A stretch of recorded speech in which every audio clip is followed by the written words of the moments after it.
आजचं क्लायमॅट म्हणजे उन्हाचा ताप होता मंडळी. साधारणपणे 3:30 वाजले होते आणि आपला कावळा आशिया खंडातील सर्वात मोठे असलेले रांजणखळगे पाहत होता.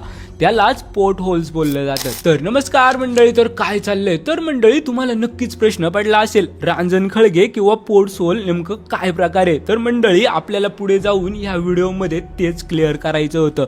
मंडळी पहिलं आपण हे पाणी जाणून घेऊया आणि ही मंदिरं जाणून घेऊया. तर मंडळी ही जी काही 2 मंदिरं तुम्हाला दिसत आहेत ही आपल्या मळगंगा देवीची आहे आणि जे काही पाणी वाहतंय ना इथून हे आपल्या कुकडी नदीचं आहे. तर मंडळी नेमकं रांजणखळगे काय प्रकारे.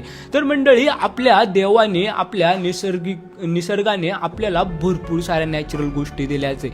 त्याच्यातला हा एक प्रकार. मंडळी पाण्याच्या प्रेशरमुळे किंवा ह्या नदीच्या पाण्यामुळे इथलच्या जो काही खडक आहे ना त्याला एक वेगळाच आकार आलाय आणि तो जो आकार जर तुम्ही पाहायला गेलात तो एका रांजणासारखा आहे. आणि मंडळी त्यातून त्यात ह्या रांजणाचा जर तुम्ही बारीक विचार केला तर ह्या रांजणाला वर्षभर पाणी असतं. यांचं पाणी कधी आटतच नाही. त्याला कुंड सुद्धा बोललं जातं. तर कहाणी जर जाणून घेतली तर ती अशा टाईप मध्ये. त्यासोबत मंडळी हा जो तुम्हाला पाण्याचा फ्लो दिसतोय ना त्याच्या लेफ्ट साईडला नगर जिल्हा आहे आणि राईट साईडला आपला पुणे जिल्हा आहे. म्हणजे इथं तालुका चेंज नाही होत तर डायरेक्ट इथं जिल्हे चेंज होतात.